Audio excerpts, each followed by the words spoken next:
Hey guys, welcome back to another episode of the Vitality Code podcast. I'm your host, Dr. Jason Farah, along with my beautifully bearded co-host, Dr. Jeffrey Farah.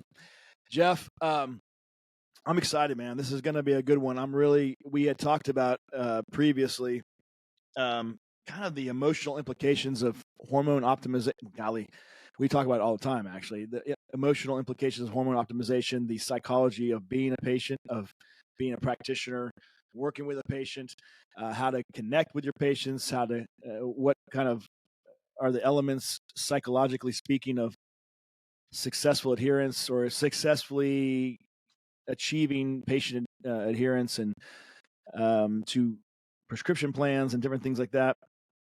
And we said, hey, let's talk to somebody in the field, a psychologist. And I think you had somebody that you work with locally in the community there in Tallahassee who is uber qualified, as I understand, holds 2 PhDs, one in organic chemistry and another, I believe it.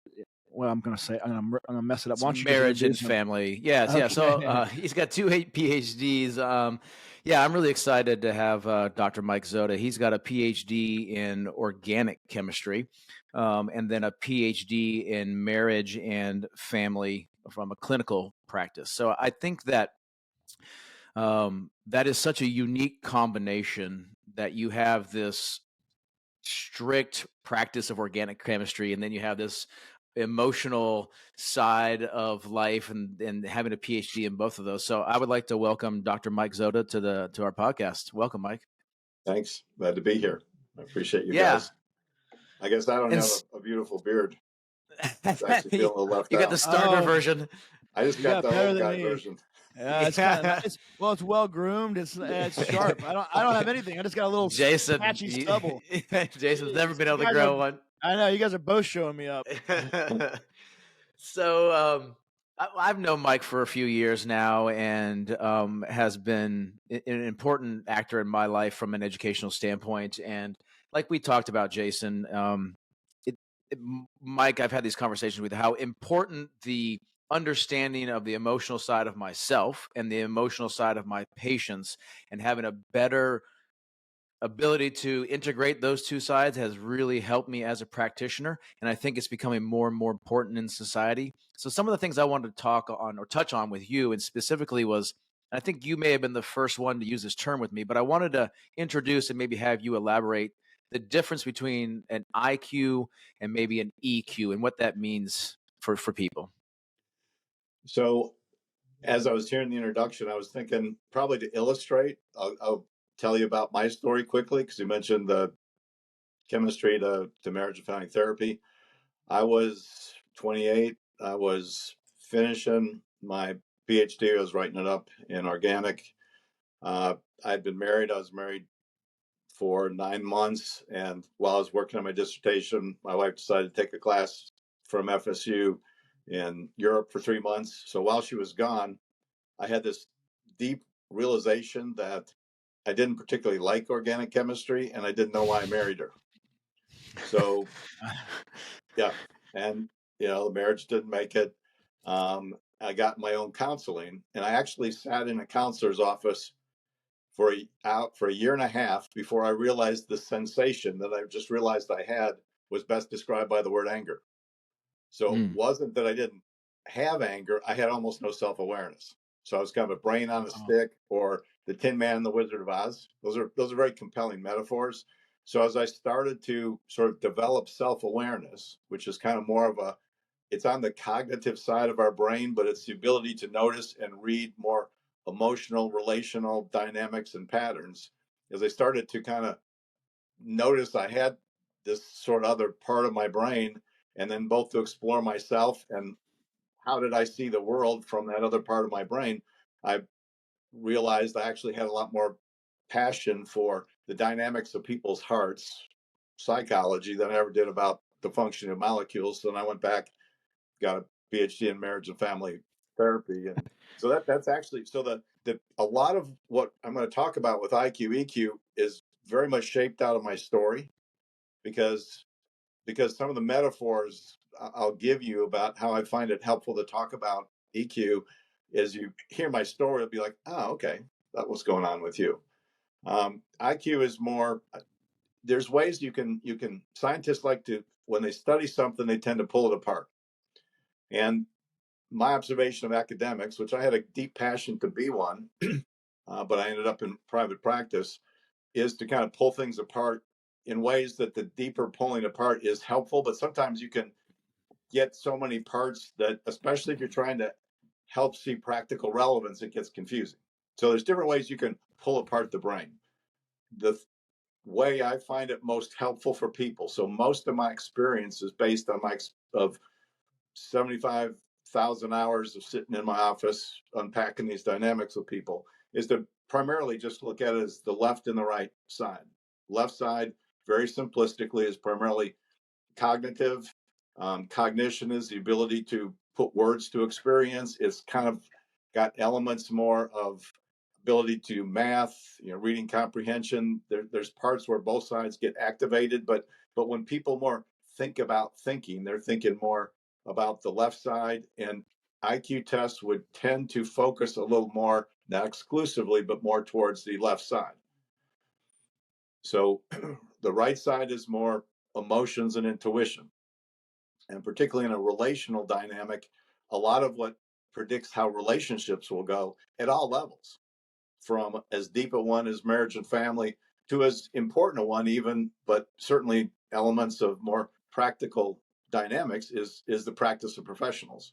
And everything in between, it has a relational component because human beings are relational people. More of that has to do with what's happening with the EQ parts. So simply said, left side, more cognition, thinking, self-awareness is more there. And when I say self-awareness, I would call it more relational awareness. Relational awareness is this mix of reading other people, reading yourself. And so the more EQ points you have, the better you can read relational dynamics.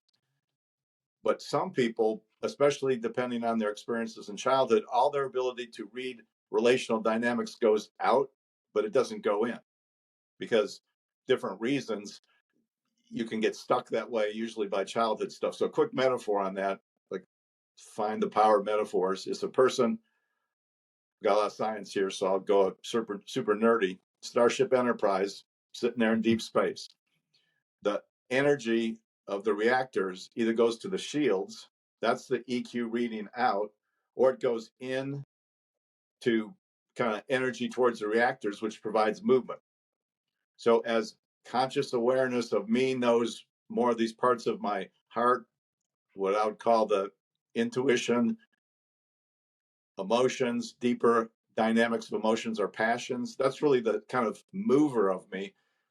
As I take my ability to read relationships and push it down, then I have movement. So basically, EQ either provides energy to the shields to read, and especially if you're under attack and you put a lot of energy to the shields if you can't escape, or you can push it down, which provides movement.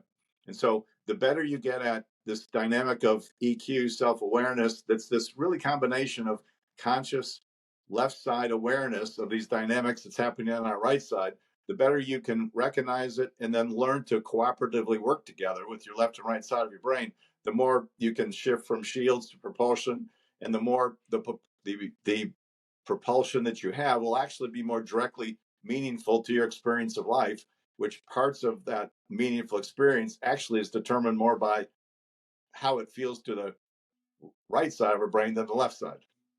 So, Mike, let me ask you a question. Can I ask you a question real quick? Sure. When you're saying in terms of the shield, I get that part. And then in terms of the propulsion, where you're taking your, I mean, if I can recall this correctly, your intuitions or your self-awareness, and you're pushing it down. You don't mean pushing it down as in compartmentalizing and stuffing it away. No. You mean, let me get down there and explore how I feel in this situation, and then that will help me decide what to do. Kind of, or okay. Yes. And if I switched the metaphor, very good catch.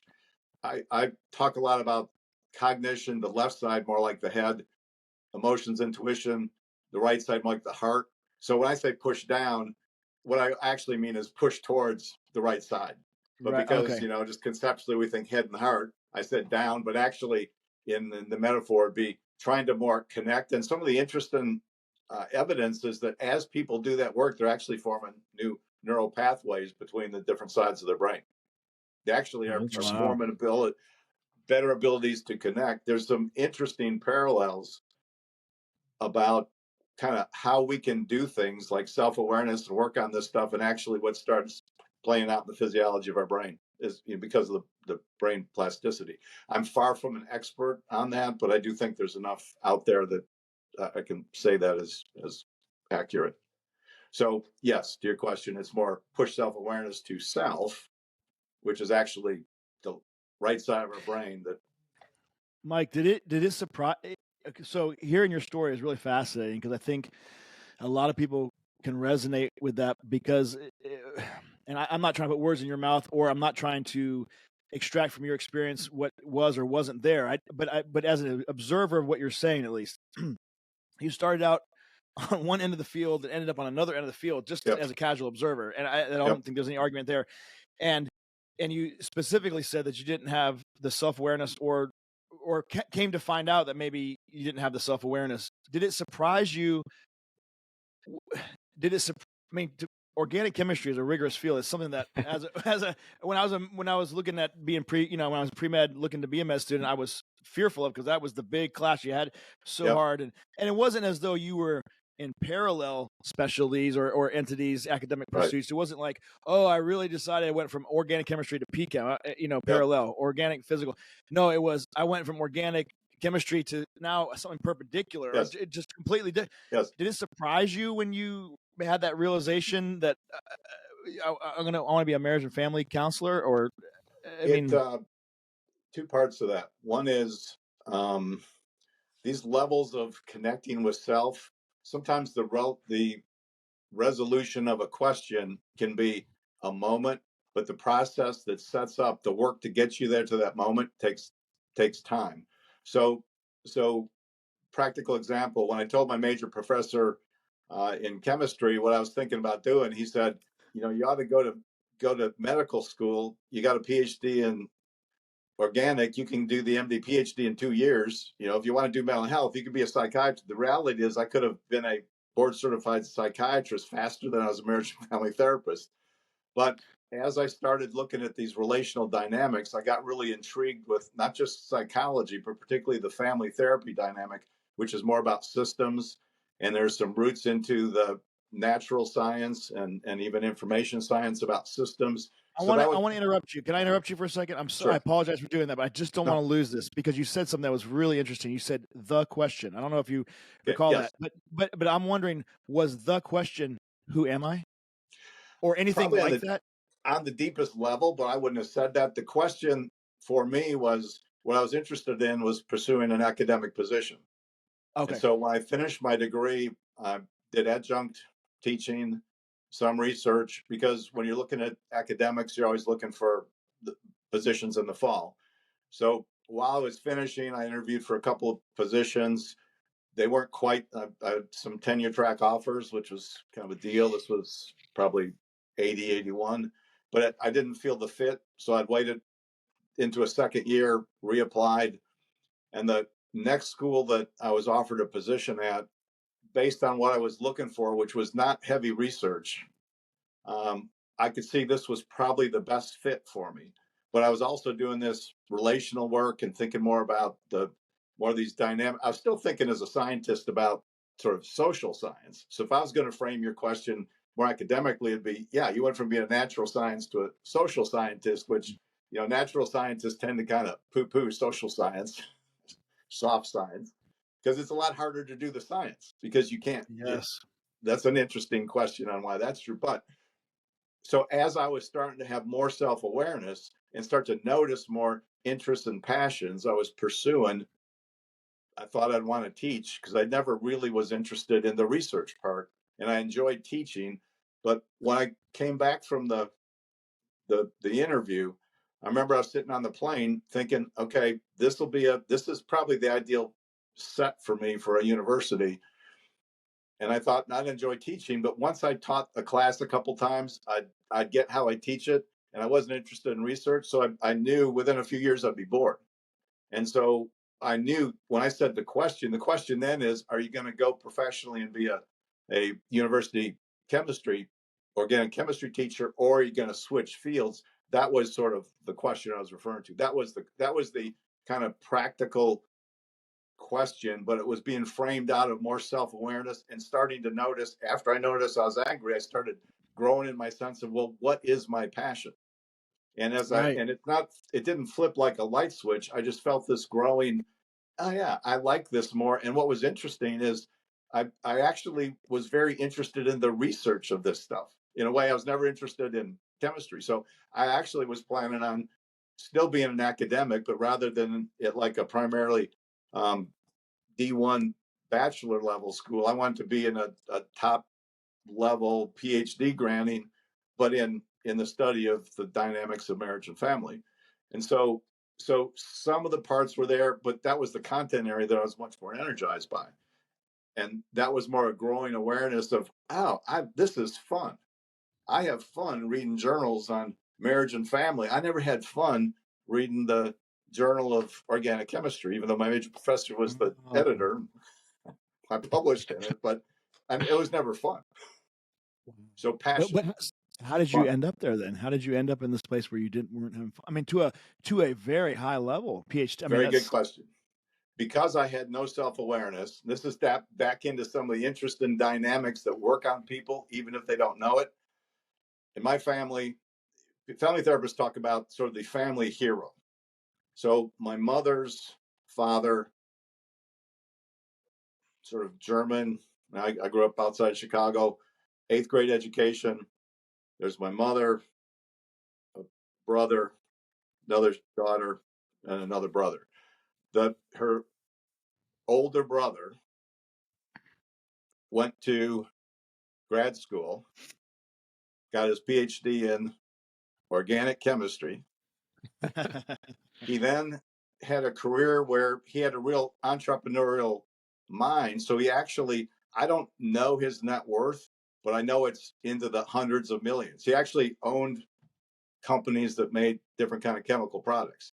So he was the family hero. So you have this guy that her other brother went in and was a psychologist. He wasn't a clinical psychologist. He was at that point, it was called a industrial psychologist. So he basically, consulted organizations. So I got the chemistry and the other ones on my mother's side. So practical example of how this happened. I remember my family, Christmas time, what do you want for Christmas? I remember probably at about 14, 15, what I wanted was an erector set. So for those old enough to remember erector sets, pieces of metal you screw together, actually the framing of buildings, I thought that was cool. You know what I got for Christmas? A chemistry set. Exactly. You got some EQ in you, Jason. That's the pattern recognition. Yes. Yeah. So, how did that happen? Did my mother, none of this is conscious, but on some level, I recognized, that's my family was very non-relational. It was relatively outwardly healthy, but there was very little relational dynamics. And it turns out I'm probably a super intuitor, but EQ is called a terrible and wonderful gift. It's wonderful because life's inherently relational. So if you're an athlete and you have genetic predisposition towards athleticism, you'll do better. Two people that care the same and train the same, the better genetic athlete will still perform better. So EQ is the relational dynamic, and there's probably some genetic parts to it. So life's inherently relational. If you have high EQ, that's what's wonderful about it. But it's also called terrible because the experience of pain is always a combination of what happened. So if you grow up and somebody's yelling at you a lot, that's going to mess with your self-esteem. It's going to hurt you. But if they yell at you and hit you, that's going to hurt you more. Also, the higher the EQ you are, the more you'll feel the pain because you have a deeper intuitive sense of this isn't working right. This hurts me and there's nothing I can do about it.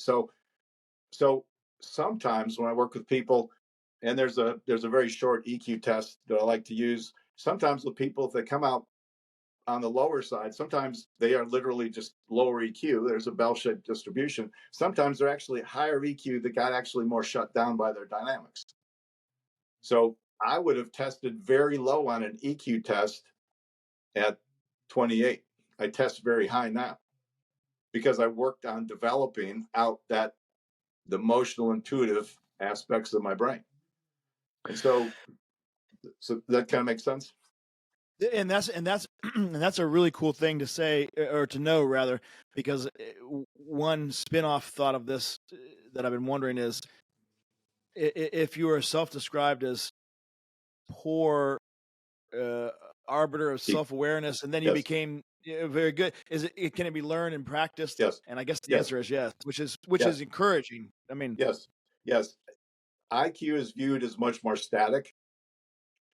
That you can learn, but your IQ points don't typically change. EQ is much more fluid, and as you work on it and you take an EQ test, you'll see significant gains.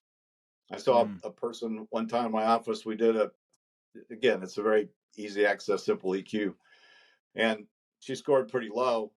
And I said, if you work with me on the self-awareness, things like that, and she had trauma story, if you work that through and you take it again, it'll be significantly higher. So 2 years later, she took it again and she scored 20 points higher.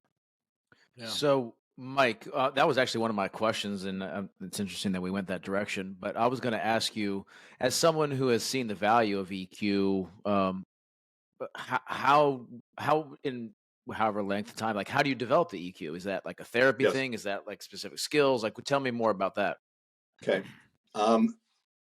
The test I use, there's different ways you can break out the subscales. The one that I like has these 4 subscales: self-aware, self-control, empathy, and they call it other response. I would say it's conflict resolution. So it's interesting that half of EQ, self-aware, self-control, is about you. The other half is about the other. So if you're high EQ, but all your energy is stuck at the shields, you'll read others well, and you'll probably be empathetic. You just won't have self-awareness. That was my next question. Do you find that like people have high EQ, but they only have half of that equation? Yes. That's common? Yes. What are the 4 things again? Self-awareness, self-control, Okay, that's empathy. They call it other response. I call it conflict resolution. It's when you know how you're feeling and how the other person's feeling, and you know they're not the same, which is, I have a real broad definition of conflict. It's when I think, feel, want something different than I recognize you think, feel, need, want. We don't have to be yelling. As soon as 2 human beings recognize, and it only takes one of them to recognize it, that's going on. Here's what I want, but here's what you want. It's different than I want. That's what I call a conflict. How do you effectively deal with conflicts? That's kind of like the advanced part of EQ. How do I be me and be with you? Part of being me is self-awareness, and then empathy that helps me understand you as well as your ability to tell me you. So given this time, we want to be together, but we actually have different things we want right now. How do we deal with that? Conflict resolution. That's kind of what they're calling the relational dynamic, which is sort of the 4th part of the subscale. And so those, and is it your opinion, or tell me your opinion, like developing those as a definition of EQ is best done through practically, what does that mean? Well, and I wish I had wrote the book, helpful for royalties and stuff, but there's a very simple book that's called Emotional Intelligence 2.0. And the 2 things there's 3 things I like about the book. First off, it's more written from a business perspective, because there's very strong research that says you actually make more money with EQ than IQ. That's a fairly well accepted dynamic at this point from a business perspective. So it's written more from a business perspective. The analogies are, these 2 guys are in sales, and this is how this guy deals with it. This guy deals with it. This guy made it a lot more successful. Oh, he's got higher EQ. So I like it because it's not heavy therapy. I also like it because it gives you a quantified, when you get the book, you get to take the test twice. So you can get to their website, take the test. So there's a quantification, and you can take it and then check later. The last thing I like is the answer to your question is that in addition to the vignettes and some scenario about how your score typically relationally play out, that give you 12 to 15 bullet points for each of those categories of things you can do to work on it. Now, simply said, the way I encourage the self-awareness part is you have to teach that ability that to self-awareness. The first thing you want to notice is emotions. Like, when do you have an emotion? And what's the emotion connected to? So there's different views psychologically about emotions and thought and behavior. And I would say all talk therapy has a cognitive element, but I'm not a cognitive behavioral therapist. I work a lot harder for cognition to connect, understand, and in some ways assist in the process of emotions rather than just notice and control. So here's the way I frame some people, boomers my age, have struggled a lot with self-awareness. So there's a part of what we're talking about. If you were like me at 28, this will make no sense. Other people who have kind of a sense of the emotions, a lot of times will use their cognitive self-awareness more to analyze, notice, analyze, and control. And what I say is you want to use the left side, the cognitive side, which is where words are formed. You want to use the left side to try to connect with your emotions, to express them, because when you express them, it actually releases them. So, two analogies. Analyze to control is like cognition is the psychologist, and your heart, emotions, intuition is like a rat in a maze, and you try to figure out how to direct the rat in the direction you want it to go in. Analyze to control, which will cause an internal dissonance. Connect to release is self-awareness, moving towards the emotions. And the way that I start the actual what do you do or the exercise, because I see this very similar, sort of the development of our souls, very similar to the development of our bodies. The very simple exercise is you use self-awareness to notice the trigger, what happened, the feeling. I usually work off of 5 main feelings. And then the meaning. The meaning is, why is that emotion connected to that trigger for me? So what you want to try to notice is trigger, feeling, meaning. For some people, that just means try not to control how you feel and why. Try to initially just understand and connect. So connect to release is just being able to verbalize, when this happened, I felt this way for this reason. And one of the things you find about intuition, another metaphor, is that if you think about a tuning fork, if you have 2 tuning forks at the same pitch, when one resonates, the other one hums back. So what you're trying to do cognitively is put words to, when this happened, I felt this way for this reason. That's resonating your best guess of the emotional pitch of your experience. And what you find when you correctly make the right guess is it resonates back, so it feels true. Doesn't mean objectively, factually, it's all there is to what's true, but it means internally, your head is now connected with your heart. So that connection happens. So analyze to control is notice, but try to manage and still move where you want it to go without a real engagement, which causes a dissonance. Connect to release is curious and compassionate to just notice what happened, how do I feel? Try to be curious. What happened? How do I feel? Why do I feel that way? And then initially, your second step from cognition is not a judgment. Most people either start to feel anxious when they notice feelings they don't like to feel. And one of the things I want you to know is anxiety is sometimes physiological, sometimes it's emotional, but it's either way, it's doing the same thing, which is putting us into fight or flight. And so when you start having feelings about your feelings, it always puts you in a negative feedback loop, which will cause more of a disconnect or a dissonance when that's going on. So curiosity helps try to lessen the fear, because our emotions won't kill us, but we do have to understand them and express them. And then when you are able to name, trigger, feeling, meaning, if your next step is more is compassion. Doesn't mean you agree, doesn't mean you're going to live out of it. It just means compassion is just you understand. So basically, it's teaching your head, cognition, to be interested about what's going on your right side, emotions, intuition. And then when you know, because you feel the resonance, have your second step be compassion or self-empathy. Because that process of understanding is how people integrate. That's the exercise that if you do that, it will literally strengthen the neural pathways between your left and right brain. And it from a more psychological, more of the intangible parts of what we call our soul, it produces an integration between our heads and our hearts. And integration is directly related to words like emotional resilience. So emotional resilience means you can head where you want to head, given how you feel, and particularly when the feelings would move you in a different direction, it's still being able to notice how you feel, effectively deal with how you feel, not just repress, because emotions are kind of like beach balls. When we repress them, it's like pushing the beach ball under the water. In the moment, we may be managing okay, but as soon as we stop doing the work of repression, which is analyze and control, then it'll pop up in all kinds of different ways. And so connect to release, curious compassion, verbalization, initially compassion. This is that metaphor that a person's like a sailboat, thinking is the hand on the tiller, feelings are the way the wind's blowing. So when you notice trigger, feeling, meaning, now cognition, which should be steering the boat, now understands where the wind's blowing. And self-control is the ability to know how the wind's blowing, not repress it, but wisdom is different settings, how to effectively deal with, express feelings. If you're with a patient that's making you mad, it wouldn't be healthy to tell them. However, afterwards, it'd probably be healthy to talk it out with somebody that was safe and appropriate, because that will help you stay more integrated.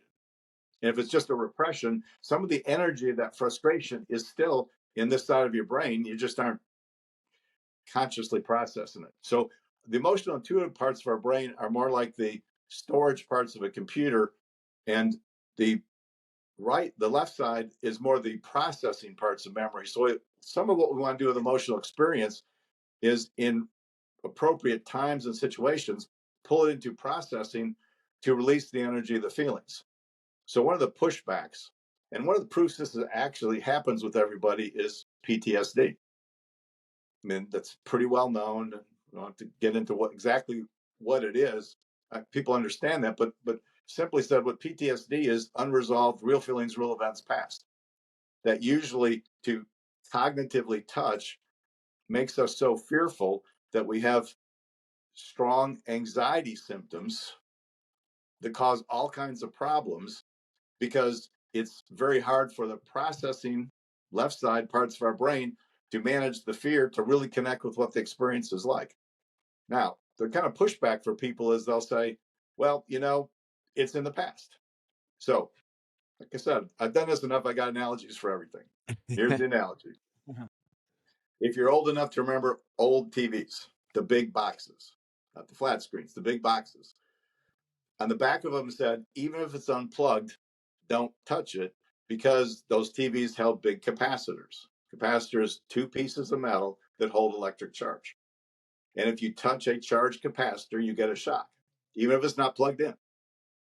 So think about experiences of life are like the metal of the capacitor, and the feelings and the meaning we have are like the charge on the capacitor.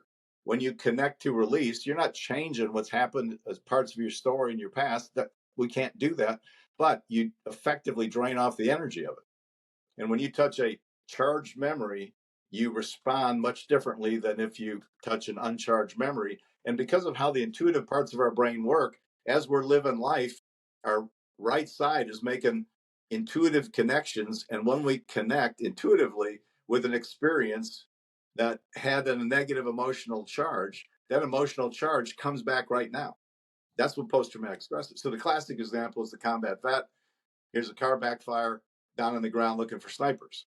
The sound of the car, so sometimes, and the softer forms of it that may or may not reach a clinical score of PTSD, it may not be that high of some of the features of the anxiety dynamics. PTSD is in the category of anxiety disorders, but we all carry some amount of unresolved real feelings, real events past that get triggered. And the irony is, the closer the relationships to us emotionally, the more likely that stuff is triggered. That's part of why close relationships are tougher for people, because they trigger each other. Yeah, I think that kind of goes when we I see this commonly with hormone optimization, hormone patients, is a lot of times that discussion of relationships involves interactions with people close to us. Yes. The husbands and spouses and wives, and we often ask questions like, how was this family history, specifically for females, like how was the menstrual cycle for your mom? How was this, menopause for your mom? We inherently, or at least I inherently, find myself delving into some of those close relationships.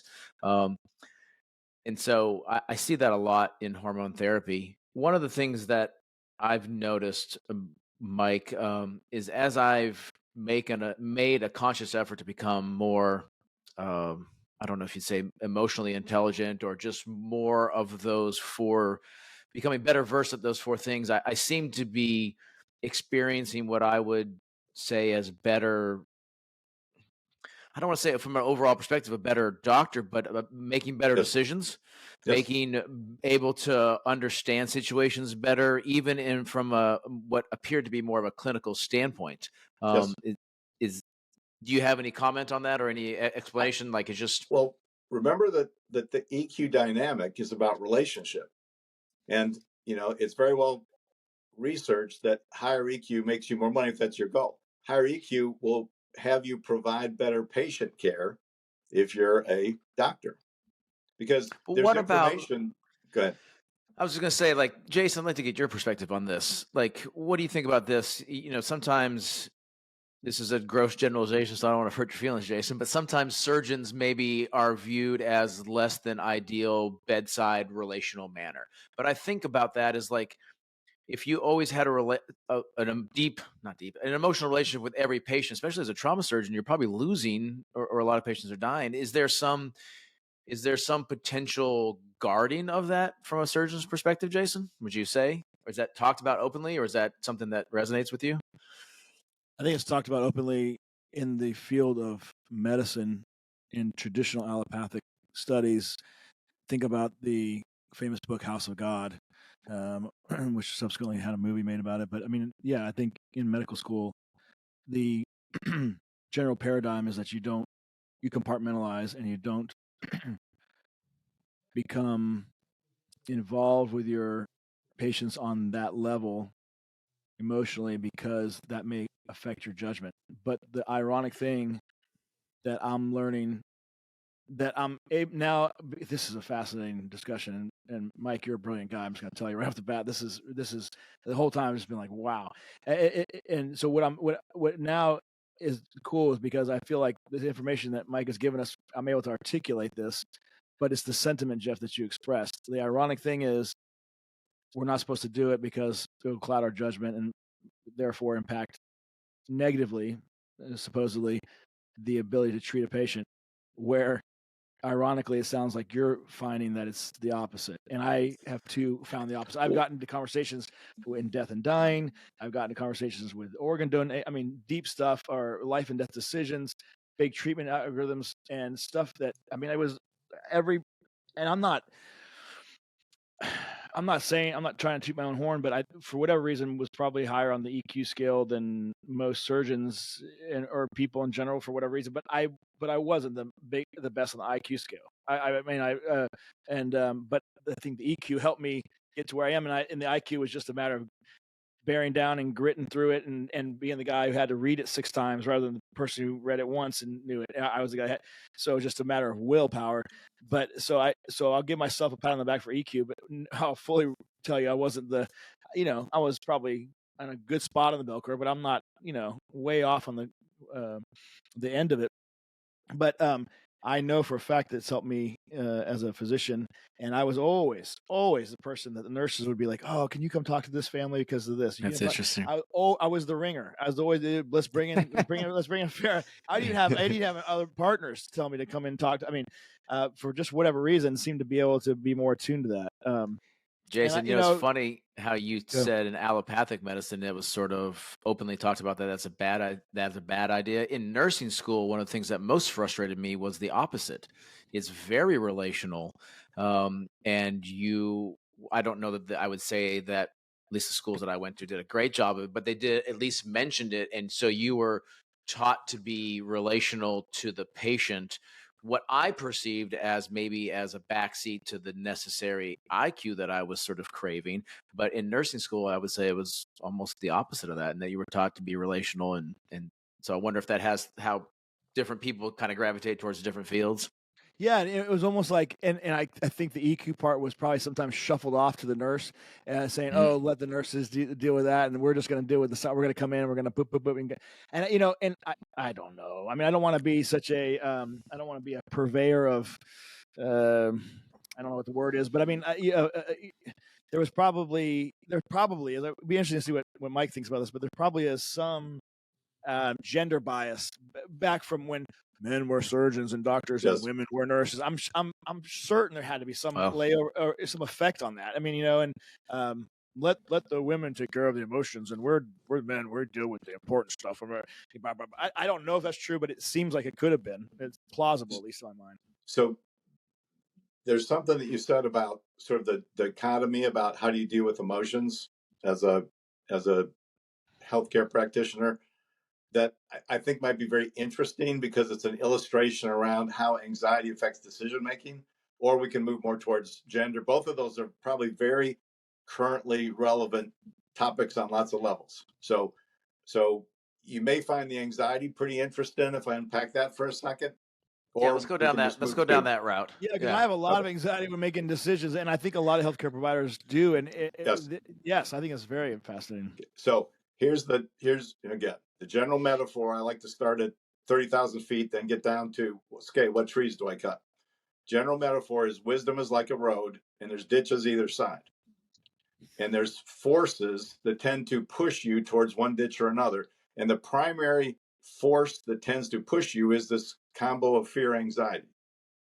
Some people would say fear is the felt emotion of fear, and anxiety is the physiological. I typically like to do it that way, but I like to put them in the same category, because whether it's anxiety or the emotion of fear, the signal, what that emotion or physiological response is signaling to the cognitive parts of our brain is a perceived threat. So when a person's anxious, it tends to push them towards one of the ditches. So, for example, what you're talking about is, well, surgeons are trained not to make emotional connection. And you're kind of saying, well, that seems excessive. Yes, that's a ditch. If you don't make emotional connections, that is a ditch. Well, nurses are trained to connect. And most nurses, very broadly speaking, most therapists, I'm in the same category, are codependent, which is that over connection, which works pretty well in the confines of professional relationship, but that's why I usually pick bad people to be married to. Gross generalization. Apologize for any nurses who might have been offended. However, hopefully that resonates with a lot of nurses. So, okay. But that's the other side of the ditch. You can underly connect or overly connect. And when you get anxious, it will tend to push you to overcorrect into the other side. That's a general manifestation of how anxiety affects problem solving. That when anxiety goes up, what anxiety immediately takes out is self-awareness, empathy, and creativity. So when a person is anxious and they have to make a decision, the decision will be overly concrete and overly black and white. So when you're starting to frame, well, you know, these people go it this way and that's too much. Well, this group does it this way and that's not enough. You're exactly right. Those are the two ditches.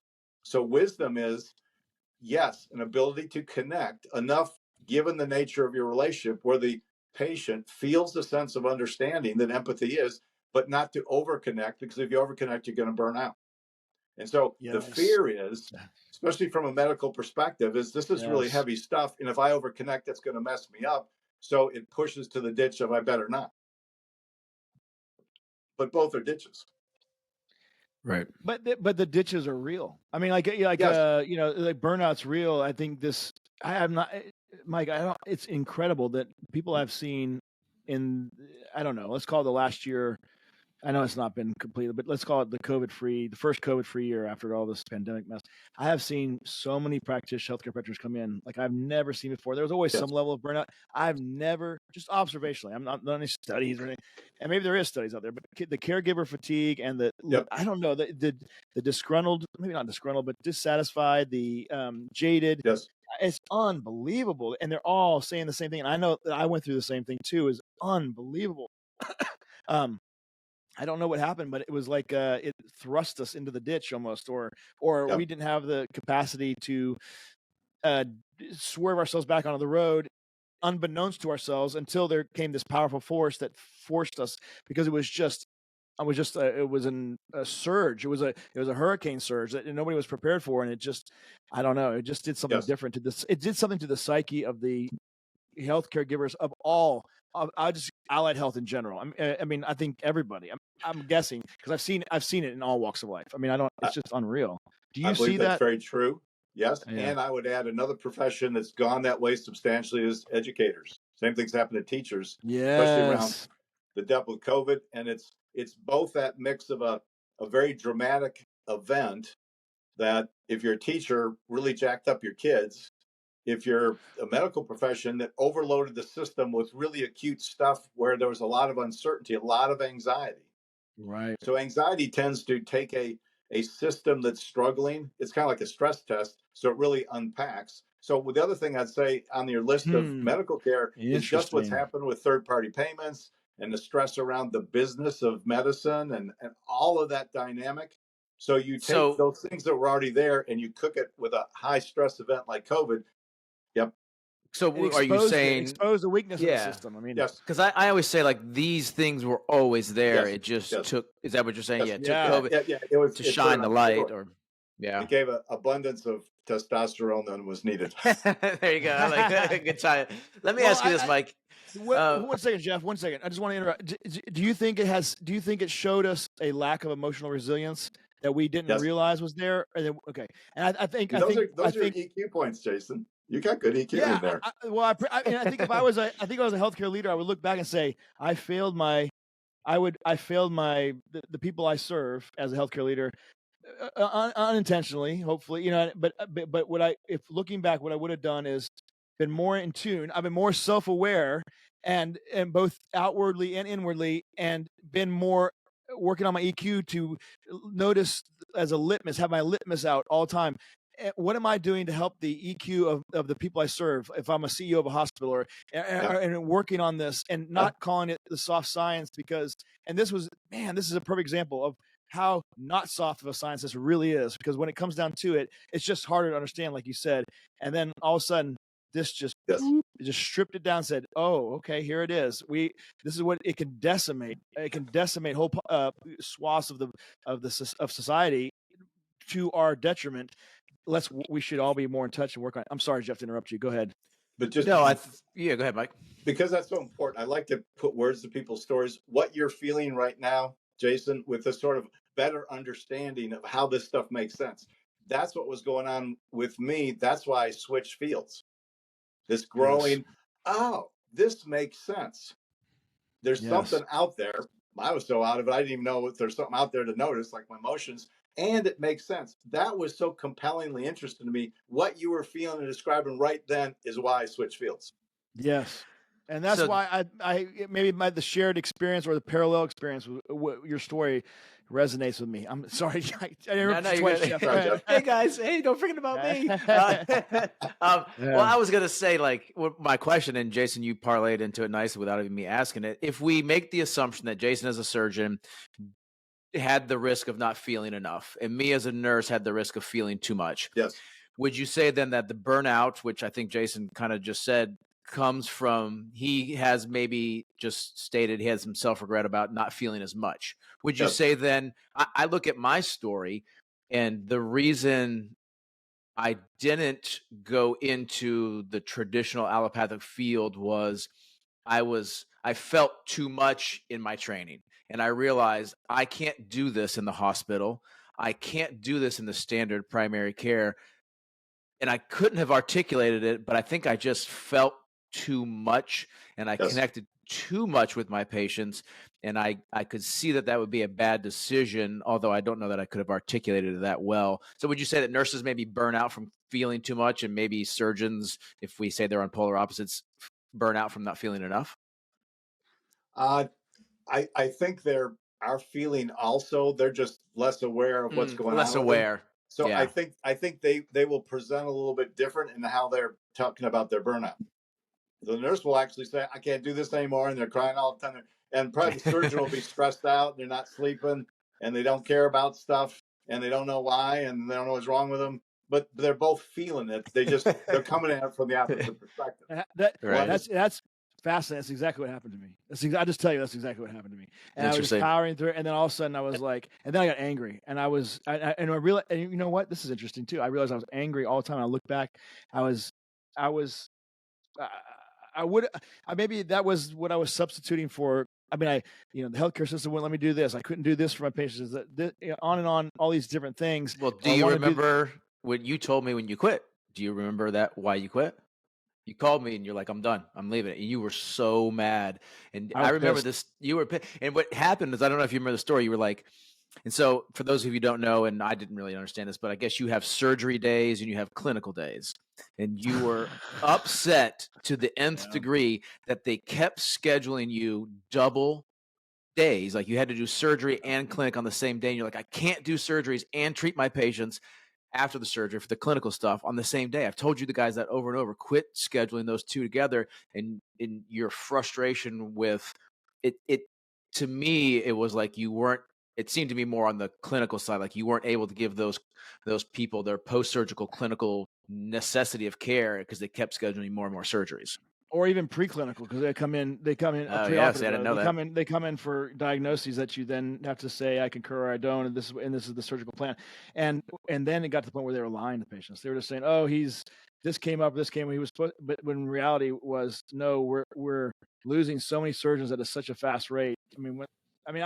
So this is interesting. This is interesting because I feel like we need a viral version of Mike Zoda to go out and heal, like, because I just got a call from I don't want to say the little town northwest of here that I did a week-long stint in a trauma center, and got called and said they at the time the week-long stint was supposed to be like an interview. What do you call it? Like a audition interview, so to speak. That's how they looked at it. At least they wanted me to, and so they had been getting in contact with me, not aggressively, but afterwards to say, hey, you did a good job here. We like you. We want you to come work for us. But recently that uptick, all of a sudden I got like 3 calls, voicemails, texts, and they want me to come. And I'm like, what is going on? It is the same thing. Now it was all of a sudden urgent. They lost 4 surgeons at once. Just like that, boom. I mean, and a 10 surgeon practice, so 50% of it, all at one day, because these people are just getting burnt out and just I don't know. And so that's what was happening, was more and more and more, do more, and we're losing surgeons, and they're literally relying to patients. They're saying, oh, he's stuck in this or he's doing this, or no, you anyway. I just couldn't stomach it anymore. In addition to lots of other stuff, probably was poorly was the opposite of the nurse. Maybe I was suffering. Didn't realize I was in the ditch or whatever it was, and until it became so bad that my health was affected, my family life was affected, all these other things, and it was kind of like I was forced to deal with it. And at that point, the only way out was out. And I tell it's interesting too, because I tell young surgeons, and I really enjoyed teaching young surgeons and working with the residents, and I tell them, I'm a what's the word, like cautionary tale. Cautionary tale. That's exactly what I'm a cautionary tale. And I was telling them, be in touch with, do a self-assessment, be in touch with your feelings, where are the pitfalls of are you maintaining yourself, are you being kind to yourself, or as Jordan Peterson says, are you acting like somebody whose goal is, or is to take care of yourself? Like if you were caring for yourself like somebody who was prescribed the charge of take care of this person to the best they can, best of your ability, are you even treating your own self like that? Are you? And so, and doing that methodically and regularly and not letting things build up, I think is the way to be successful as a non-psychologist, a non-clinical psychologist. So I don't, in the presence of Mike, I hope I don't mess any of that up, but that's how it trains. Well, that's how it translated for me, so it's interesting that came up, but yeah. Yeah. One thing I want to ask you about, Mike, I've noticed, and it kind of jogged my memory when I was telling my story, how I was going through my preceptorship and I couldn't really articulate why I didn't want to work in the hospital, but I knew this was not the environment for me. I couldn't say words to it, specifics. And then even in my preceptor work with my primary care, I realized that system was not something I wanted to and so I didn't. One of the things I've noticed with my EQ education and how I've made a concerted effort towards that, I seem to be able to make decisions better and see things almost before they happen, in a sense. And so now I would say I'm at the point where I wouldn't even interview with a hospital, because I know, why would I interview? Because I'm not going to do well in your setting. Whereas before, at least I got to that part and realized this is not good for me. But now I've become even better. I wouldn't even interview with a hospital because for me, that's not the setting. Can you speak a little bit to that, like decision making with EQ intelligence? Yes. What you're describing, Jeff, is your left side has more cognitive understanding of the information from your right side. So remember, EQ is emotions, and out of that, deeper passions, which helps you figure out call and purpose, but also pattern recognition. So when you're saying, I that's intuition, that's pattern recognition. So you have a sense of the hospital, you have a sense of yourself, and when you intuitively do the math, you know that it won't add up well. So it's the difference between cognition and intuition is very fascinating stuff. Intuition tends to be much faster. It literally studies you physiologically process pattern recognition faster than cognition. And so that's your EQ, and you're self-aware enough to notice and now start to put words to your EQ. Yeah, interesting. That is really interesting, because then it's almost like so you're less in a dissonance. You're in the opposite of that, and more integrated. Yeah, and to me, it sounds like you're comfortable with yourself, or you maybe it's an understanding of yourself that you didn't have before. Maybe that's why it sounds or looks like comfort. I don't know. It's because I used to I guess maybe it was sensing the dissonance, because you can't act. Or I've heard it said that you can't long act in a way that's different from what your internal view of yourself is, even if you don't understand your internal view. And I don't know if that's true, but I will say, you can only tolerate that for so long. I know that because there's an anxiety that's produced, at least for me, Yes. But once the you other can, word that's go ahead. excuse me, Jason, that's used for what you're saying is authentic. Yeah, exactly. Well, yeah, exactly. That's exactly the perfect way to say that. Yeah. And the more integrated you are, the more authentic you'll be. And authenticity, integration, or resilience, they're all getting at the same dynamic. So you'll be able to more effectively be who you need to be, do what you need to do, and manage how you feel in the process in ways that continue to both benefit from the information of the feelings, but also manage them in a way that, while you're taking them into account, you may change some of the decisions based on them. You're also overall moving towards what your deeper passion and interest and thought through desires are. That's emotional resilience, is the ability to be self-aware and maintain it, which is authenticity. Yeah. One of the things I've learned in some of my personal EQ journey, I think the biggest jumping point of that was personal therapy, and going as deep a dive as as I could tolerate, and as deep a dive as I was willing to go down. And it has seemed to, in understanding and healing and being better decision making with myself, that has had outward positive repercussions for others. Like, I think I was told, like, the only thing that I could do in a relational sense, the only thing I could do for my wife in our relationship was understand myself and be better myself. And the only thing she could do for me was to understand herself and be better herself. If we take that, and that may be a different relationship than the doctor-patient relationship, but would you also agree that, as I feel that in going through this personal therapy journey, so to speak, and endeavor down an EQ route, that it has made me a better physician? And so we can sit here from the physician side and say things like, oh, these patients don't understand themselves. Oh, they catastrophize. Oh, they do these things. And why won't they listen to what I say? And I'm trying to do the best for them. And maybe if I took that different approach and saying the only thing I could do for my patients is know myself and become better IQ for myself, would you say that works for that level of relationship as well? Yes, because what that will allow you to do, our own limitations are blinders. As we push on our own, we see everything more clearly. So you'll actually see those dynamics with your patients. I call that a side effect it's a predictable gain, positive side effect of the work of self-awareness, as you see it in other people, as you see it more in yourself. Yeah, 100%. that's an That's true. interesting dynamic. I as I'm sitting here, I always, in my talk with my, I don't know, physician buddies, doctor buddies. I know I'm a chiropractor as well. So the chiropractor and nurse practitioners, it's common to be like, oh, this patient, they just don't understand. They're not seeing this. They're so wrapped up in their condition. They're so catastrophized. And we're always sort of pushing back on how they interact emotionally with. Yes. But I've never seen anybody say, well, so in light of this, I'm also working on myself, like, so I can Yes. become a better relator to them. Or because ironically, a lot of how we relate to other people is actually a reflection of the deeper dynamics of how our head and our hearts are relating to each other. So if I tend to repress what's going on with me because I just want to figure it out and do the right thing, if that's how I'm treating myself, I may even be kinder to my patient, but I'm saying the same dynamic to my patient. It's like, hey, this is how I do it. It works for me. And I'm frustrated because you're not doing it yourself, because I'm telling you what you need to do and it will fix you and you're not doing it. So now you're ticking me off because you're paying too much attention to how you feel and why. And I'm going to say that's your problem. And maybe it is. That's certainly a category, but maybe it's just the inability to know how to manage it.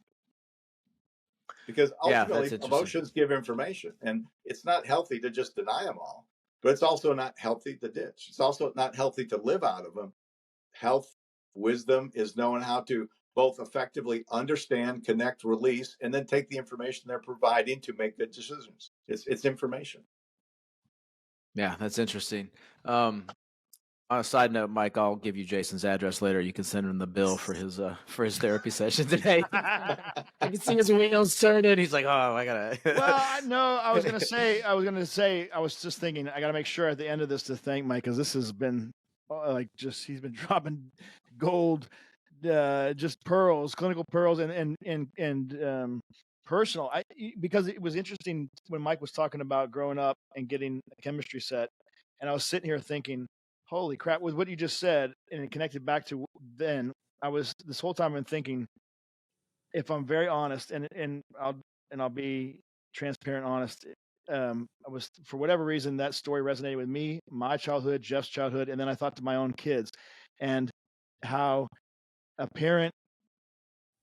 It's so funny, like, I know cognitively that, having gone through what I've gone through, and dysfunctional family like everybody else. Everybody has that, but no difference there. But trying to be more aware of having these conversations with my brother through the years of 47, 45 years of life. Fortunately, we've had a lot of these conversations, right? So we can think about it and saying, okay, when I'm at the ball game, I can't be like my dad was to my brother and go down the field and do this to the coach. And I mean, the actions to take. But it's funny, even though, and I thought, oh, that means I'm a good person. But then I'll be honest with you, it's funny because even somebody who thinks that they are, if you don't really have that good connection and thinks that they're in touch with stuff, but you're just trying to manipulate the behaviors externally, you haven't done the work internally. I started thinking about my son and having this irritation, maybe that they were a certain way, and I knew I needed to let him be himself and everything. And then I don't know. It was just more. What I'm learning is I'm manifesting my discomfort with the dissonance. I have dissonance, and I'm manifesting it onto him, and he's not falling into the categories I perceive or I want to be, because what I was trying to be back then was, I know it's kind of getting complex, but I'm still living in that world where I have to be maybe a surgeon, or I had to be as good a football player as Jeff, or I had to, and now, okay, Jackson, you need to be as good of a baseball player because. And I'm no. If he's really interested in drawing, he's an amazing artist, then why can't he be himself? It's so fascinating that I would say that this EQ thing spills into business. It spills into being a better practitioner, but even as something as simple as being a better parent. Well, life's inherently relational, and this is the relational attribute, so it does affect every relationship. Yes. Right. And it's just funny how if you don't do that work, it's almost like you're I don't know if the right term, but you're projecting onto them. But anyway, yeah, you do need to give them my address. This has been pretty good. So, Mike, let me ask you a question. And this is something I've often wondered. And as I talk to my patients, and I will relate some of my own personal, and I say, I value therapy. Here's some of the benefits I've seen from it. And I often wonder, in the community which I live in, and I don't know this to be objectively true by verified, but my perception of it is there is a dearth of what I would say qualified therapists. There at least is less than are needed. I think there's also a bit of a pyramid where there's Yes. not as many great ones as.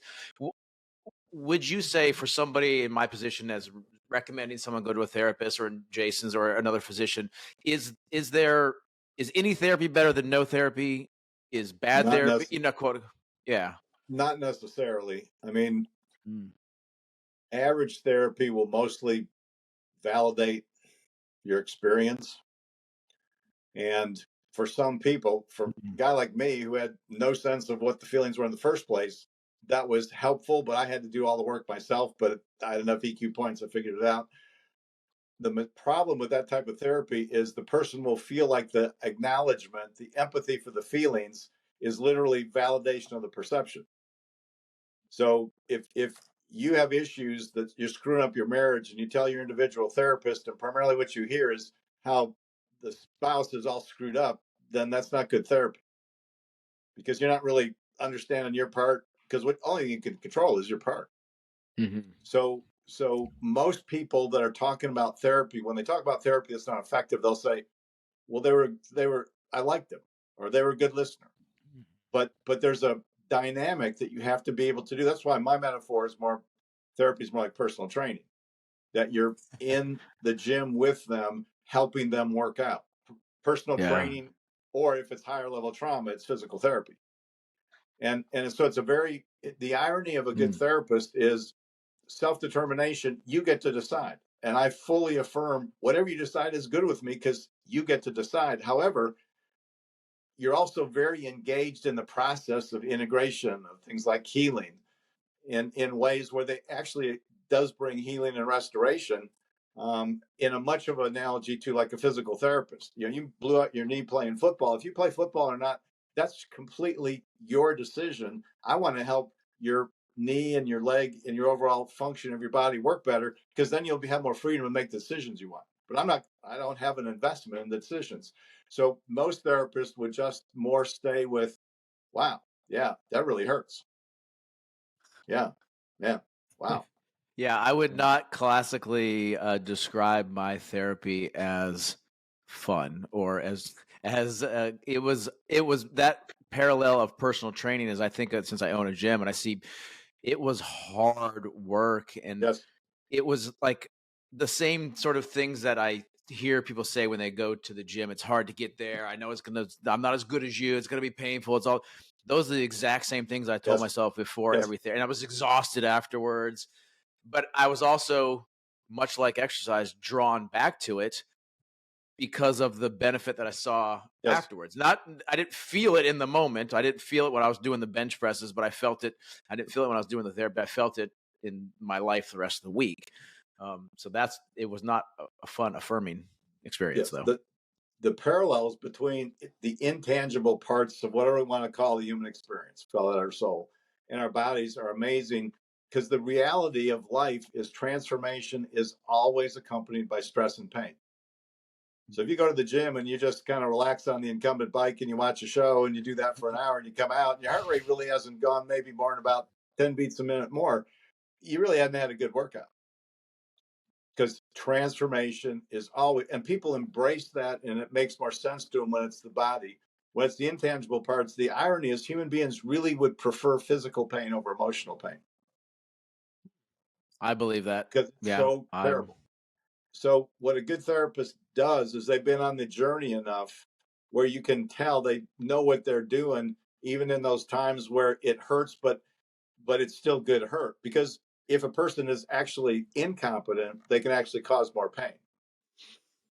However, I think most therapists will be so worried about do no harm that they'll actually do nothing other than empathy. Maybe So from you'll a lack feel of listened competence. to, but yes. And then the other problem, I would say very candidly, is from more an insurance perspective, cognitive behavioral therapy is easy to prescribe like medications.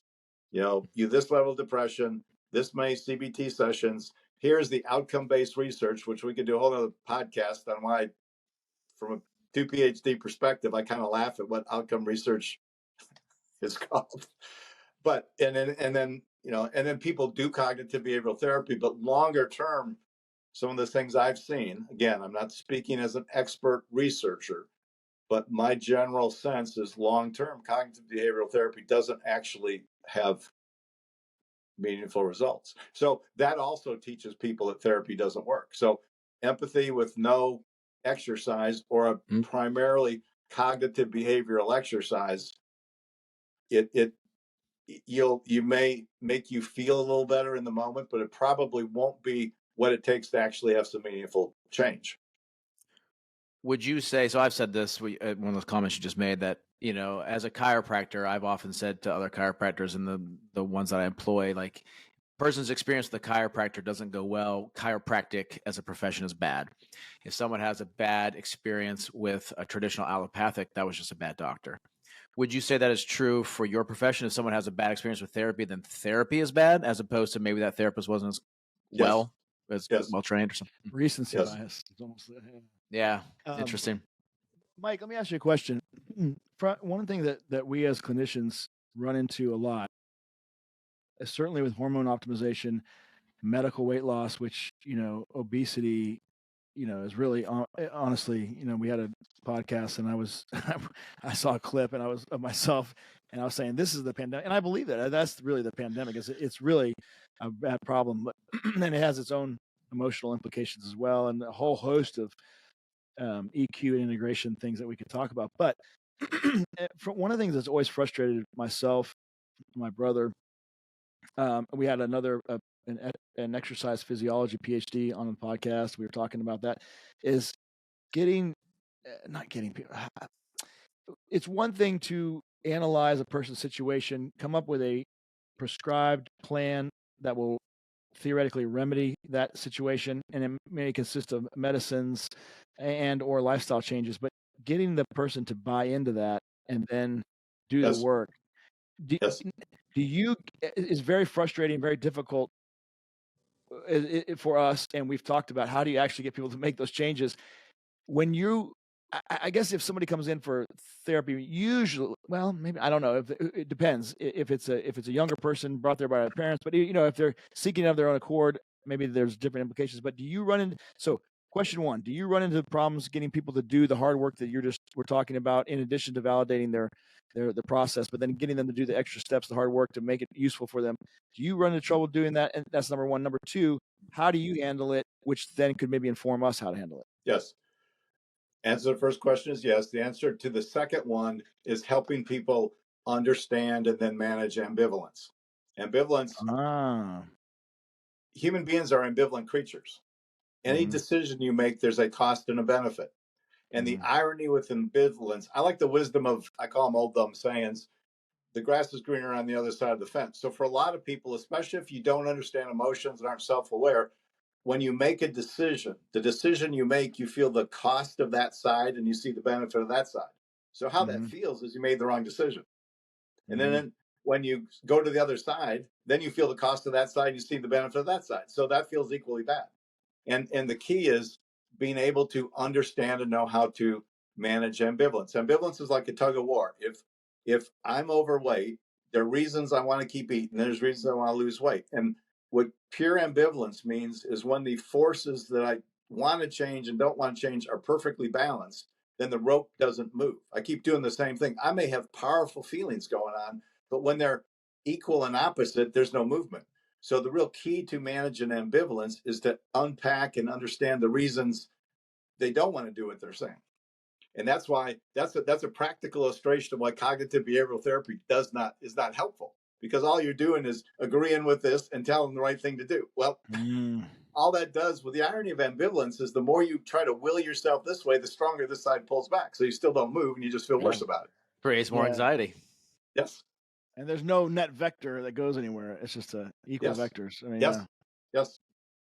Yeah, I've often experienced that, and I tell people, I don't think that in my world of the exercise and the gym and the nutrition, it's not a lack of knowledge why somebody is in the situation that they're in. There's an infinite amount of knowledge is out there, right? We don't So we need to be emotionally, when I talk to my trainers, we need to understand things around motivation and emotional intelligence, understand where they're coming Exactly. from and how to relate to them, because Yes. you're not going to out information their ability to look up information. Yes.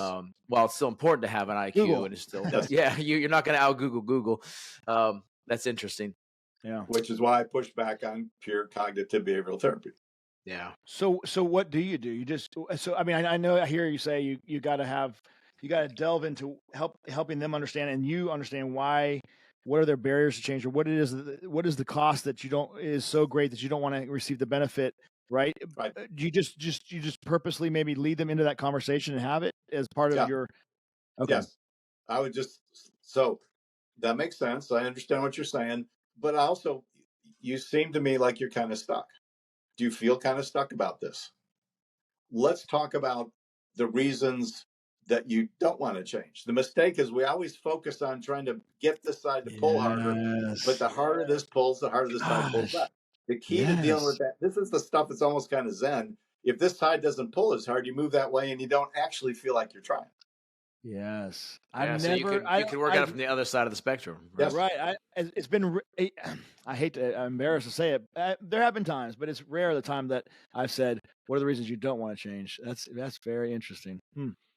Yeah, there's some interesting research that I've read that kind of highlights primary care's opinions on how much of their patients' issues are related to emotionality or mental psychological causes, and that answer is always really high.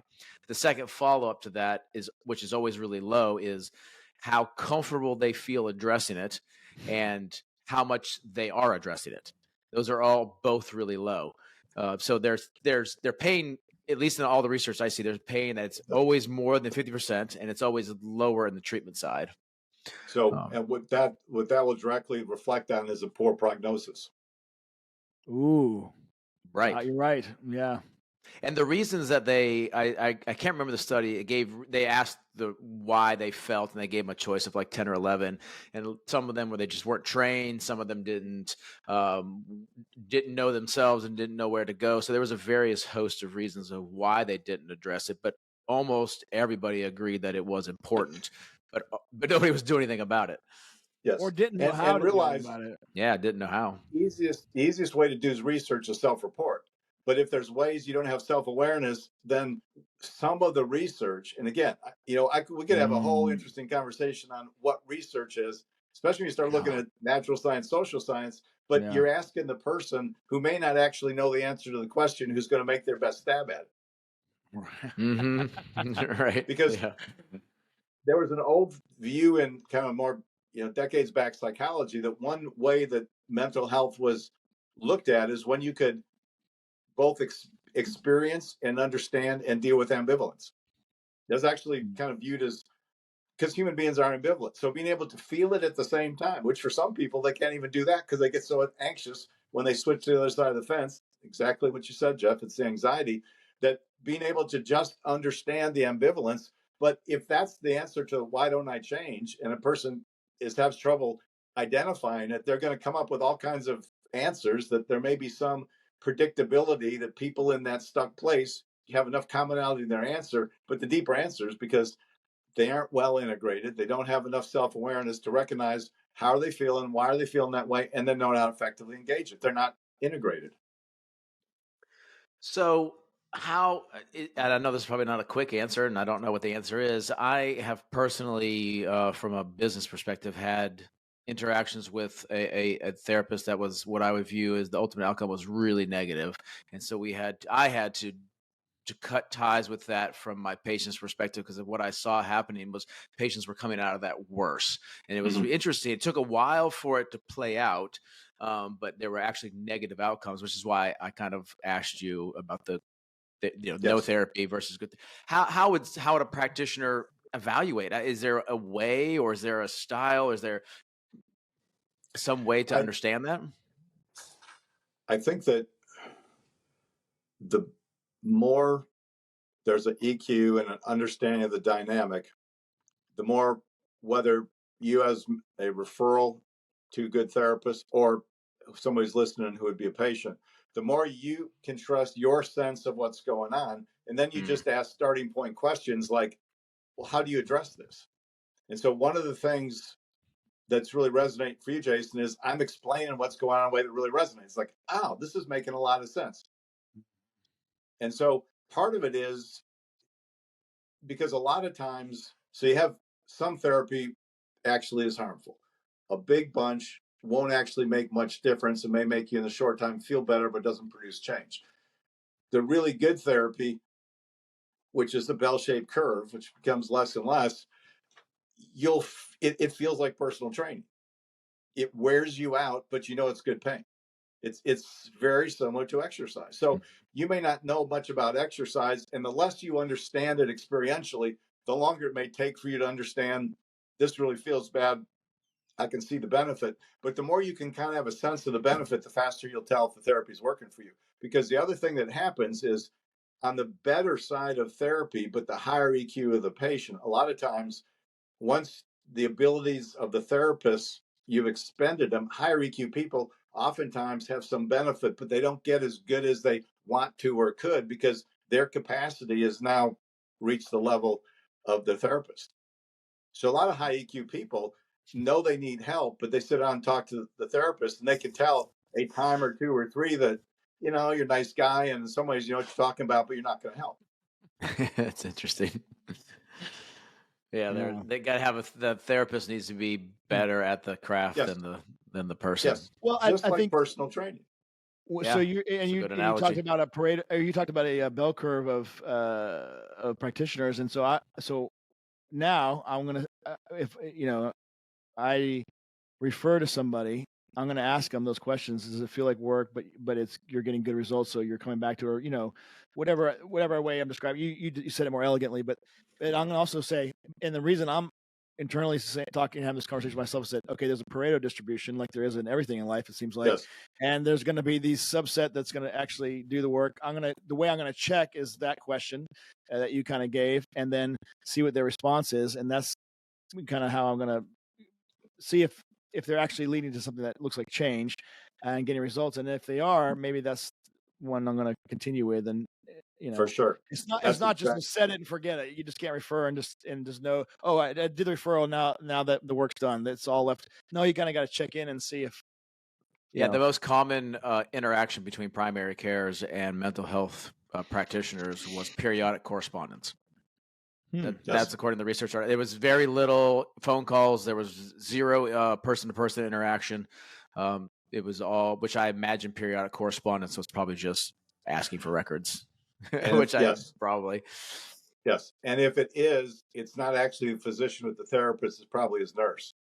Exactly. And so if you're a physician and you kind of trust your EQ, you'll pick it up pretty quickly just by talking to the therapist about the patient, ask them what they're seeing, because you've interacted with them too, and ask them how they're approaching.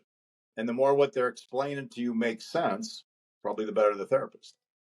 But that takes extra time, and we're all getting so boxed up that, again, I don't know that I've ever had a physician who referred a patient to me actually call me. Mostly it's records. I was going to ask you that, yeah. Every once in a while, a nurse may call.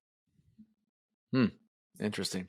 So, Mike, let me ask you this. At our clinic, we don't have a psychiatrist, psychologist, family therapist. We do some somatic work, which is what I describe to patients as, because I haven't found a therapist or someone of that profession. There's a couple ways in Florida which you can get there that I find that I'd be willing to let interact from my recommendation with my patients. That's how much I value that. That I view the somatic therapy as I describe it as you have sometimes these emotions with this particular subset of patients that are being repressed, and causing physical symptoms. So I usually, it's with somebody who comes to me, I look at their labs, I'm like, hormones are great, blood sugar is great, A1C is great, this is all good. I've not yet been able to find it. There's usually a litany of other doctors they've seen. And so I will, I try to do it gently. Like, have you ever considered that maybe there's not an organic physiological cause? Maybe there's some other psychological roots to it. And I described the somatic therapy as a pressure release valve. It's not meant to, in my opinion, it's not meant to deal with the root cause of it. Say it's childhood trauma, or say it's PTSD, or say it's whatever. It is just a way to release the emotionality of the situations that are inside you that are thus causing the physical representation. And it may be a way to stop the problem in the moment. My guess on that is, what I would call that from more of a therapy perspective is it's working on mindfulness. Part of mindfulness is, the more psychology, but also the body, especially when you start, again, if we define anxiety as physiological and fear as psychological, but the same dynamic of perceived threat, then you're helping them with self-awareness and also manage anxiety. And a lot of times, kind of how I describe the work to people is, it's kind of like these parts of your heart you got to get to and connect to are hurting. You have to go through 30 feet of fear and shame. I'm afraid to touch it, and I think I'm bad for feeling that way, to manage to connect with the pain, and then you work out the pain for the healing integration. So what I would say that does is it helps the person rest more into the experience of self in a way that you're teaching them how to literally manage the physiological responses of anxiety. And that does help them be less anxious, more self-aware. The problem will be, it will probably head them towards their pain. Problem being that they Not necessarily problem. I think it, because next hurdle to overcome, or next step, right? Next step along the way. Word. When I say problem, I don't mean that in a clinical sense. That was my question. As I want to make sure that I'm not in a altruistic sense trying to help this person. In the long run, maybe I'm doing them a disservice. I think there's values when you start to say, as you learn more to manage some of the anxiety you're feeling, that's likely part of the problem. You may become more aware of deeper core issues. And if that happens, then you'll have a decision to make. Do you stop? Do you hold the gains you have because you have the exercise? Do you continue to pursue? If the desire is to continue to pursue, then it's going to bump you into the same question of, okay, how do I do that? Well, we don't do that here, but I would kind of ethically, I'd put that in the dynamic around self-determination. Exactly. And helping a person have a better understanding of what's going on with them, even though the understanding may have a higher conscious awareness of emotional hurt. I would still say that is putting them in a better place to make decisions. Okay. So I would say something too. I would say you said some interesting things, Jeff. You said a word, root cause, and then you used causing again in that little litany of, or not litany, the discussion with Mike. So here's something interesting. I know I've talked to you about this before. I think after this conversation with Mike and then some basic science, I feel somewhat ethically responsible to my patients. I think those things about the somatic work actually, I don't think they have to be viewed so soft anymore and have to walk on eggshells and say maybe there's a connection, because I'm going to just tell you that I think in the next decade and beyond, and maybe even more rapidly, that we'll see that there literally is an anatomical and physiological connection. And so to that point, I don't know if you recall this, Jeff, I was talking to you and Stacy, that there was a JAMA article that came out, or it was in a peer-reviewed, published journal article, medical journal article that was of some level of repute, pretty, peer-reviewed, pretty good. And in Crohn's patients, so there's somebody with a pathology, I think it was Crohn's patients, they were taking serial biopsies of the intestinal wall. And so as a general surgeon and trauma surgeon, that's kind of my purview, and I understand that. And they were looking at, and I'm going to have some of this wrong, so I apologize. But and I'm not, Mike, I'm not a clinical researcher either, or a bench researcher either. But what I'll say is, the crux of the matter was, over time with serial biopsies, they were able to link, maybe on SF-36 questionnaires or some kind of self-reporting, and that does, we have to remember there's a bias there, how self-aware these people were, but in their self-reported evidence level of their whatever they were feeling in a week-to-week basis or maybe month-to-month basis in terms of stress, when these patients were more stressed, you could see that the biopsies so anatomic structure of their intestinal wall as it related to those time frames, there was like neurologic tangles, like in other words, the myenteric plexus of nerves that controls the motility of the intestine, all of a sudden it devolved rather into a more immature level of a network that would not lend itself to the migratory motor complex working right and the cell signaling working right. So it was in a very disordered pathological state in a person who was an adult, had differentiated cells already, right? In times of stress, and then in times of eustress or just normal or maybe a better integrated level of being, the neurologic plexus in the intestinal wall, by biopsy proven data, I mean, like, this is real, tissue is the issue, right? Was much more better integrated, and their symptoms abated. And the only thing that changed was their report, and it was statistically significant, and it blew me away. This just came out this year.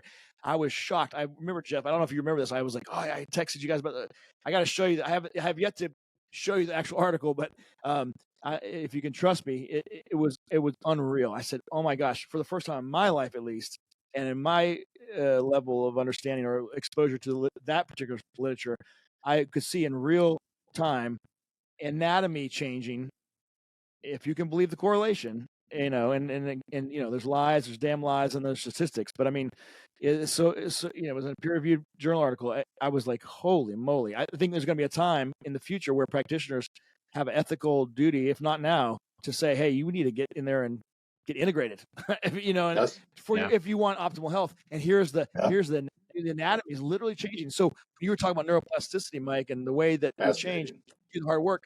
It was absolutely fascinating. I mean, here we were, an organ system, way away from the head, right? And the heart, all down at the level of the gut. It just blew me away. It was really cool. So I think, Jeff, it's very apropos to talk about those things, and I think it's fantastic that you're doing that work at your clinic. Yes. Producer Nick's bringing some of this stuff up. Junior 8. Yeah, this does stressing. Well, yeah. I told Mike this, and I the longer or the deeper I've gone down my own understanding of EQ, and I hate the word mental health, but mental psychological education, and I'm beginning to, and I've said this to him, and I'm beginning to wonder, from a chronic nature, if there is any condition that is not significantly affected by our psychological health. Probably and I'm almost to the point where I'm wondering if the quote unquote cure could almost be purely psychological for a whole host, if not all, chronic conditions. I'm starting to head down. I feel myself heading down that road where it seems obvious to me that is true. It certainly seems to have an impact. I'll say that. Yes. I don't have the expertise level of Mike, but to me also, Jeff, I certainly feel like it at least has an impact. I think the effects of inflammation, my guess, this is where you guys know better than me, the stress causing inflammation on multiple levels, multiple systems, the inflammation is going to make, even if it is an unrelated condition, worse, and it may actually chronically start to develop problematic conditions. And I did want to real quickly go back, because I misspoke on the somatic therapy. I think that's really good and helpful, that dynamic. So I misspoke when I said the problem. I didn't mean I think that was clear, because I think it's helpful. Yeah, I think one of the things that's really helped me with this in my patient interaction is I tell patients, like, what kind of practice do you run? Like, I don't run a traditional practice, and I'm struggling to kind of find a term for it, right? I'm not concierge medicine. I'm not direct primary care. I have aspects of both of those, but the term I've started to use, I have a relationship. I have a relational medical practice, meaning I keep the numbers of my practice low enough so that I can have a relationship with my patients to whatever degree that is facilitated and necessary by both parties, because it helps me make better decisions. It helps you understand the decision-making process from which I'm coming for, so you can have a better understanding and trust that what I'm telling you is coming from this paradigm that you understand and hopefully is at your best interest. And one of the things I learned from you, Mike, was that you told me, like, sometimes that Therapy was different because it was based on a relationship, and relationships take time. And so I have sort of extrapolated that into my practice, where I make sure I do my best to ensure that I have enough time to interact with my patients to therefore foster a relationship to whatever degree is necessary or is desired. So let me summarize that for a paragraph so you can put it on your website. Your practice is holistic, and the holistic approach involves relationship. Hashtag, it's about EQ. Yeah, that's right. I love that. I love that hashtag. I'm going to use that. Yes, that is fantastic. It's about EQ. I love that one. Yeah, I learned that quickly when in my preceptor work, because I would sit down and I would just start talking to patients. Then I was like, "Oh, your 10 minutes is up. We're not even at the crux of this matter. Like, I'm going to need some more time." And I tell people I wasn't like a junior. I've been practicing chiropractic at least for 15 years almost, and so I was comfortable interacting and doing health assessments and things like that. But I was like, "You got 10 minutes to deal with this complex problem. I need more time than that." And I think the patient needs more time to articulate, so that I can get to the root cause of what they're saying and understand why they're saying it and their relationship to it from an emotional standpoint as well. Yeah, I would say, and let me summarize if I can, guys, because I know we're running out of time. But it looks like we talked about the difference between IQ and EQ, the importance of EQ to the healthcare practitioner, and relating to the patients, affecting change. EQ dominates all parts and aspects of our life because as human beings, we are relational organisms and relational beings. We talked about the difference. We admitted and acknowledged that there was a Pareto distribution, like all things in life, not only in any kind of practitioner, but maybe also in therapists and therapy, practices. How to be, kind of understanding what impact that could have on a patient, and have our high EQs and have that ready to kind of assess patient response to therapy. Is it a good place or not so good? Because it can make things worse. And then how to help our patients affect change, understanding why they don't change or prescribed with certain therapies that we are prescribing them, and that really comes and seems to revolve around understanding and dealing with ambivalence. And then we kind of ended on it's all about EQ, which kind of to sum it up, and that we're advocating for a holistic approach to healthcare that I think seems to be missing. And I think ultimately I'd love to see, in a perfect world, more of us teaming up with the Mike Zodas of the world, in the different, qualified talk therapists and so forth. Jeff, did I miss anything? No, I think that wrapped it up nicely. I think that was Mike, good. you have been amazingly generous with your time and incredibly insightful. You have a wealth. You clearly, I didn't know. I knew a little bit about you, but not a whole lot prior to this. And I'm very, very grateful to the time that you spent. And you've been very generous with your time. I will say, I think we're just scraping the tip of the iceberg here, Jeff. This is my perception on the wealth of information. I would love to have you back on the show sometime if you're willing. I mean, have the time. And Jeff, what do you think? I mean, yeah, for sure, definitely. Oh, Mike, that was fantastic. And I'm going to use that hashtag, by the way. Thank you so much, Mike. I really appreciate your time. Thank you, Mike. All right. Have a good one.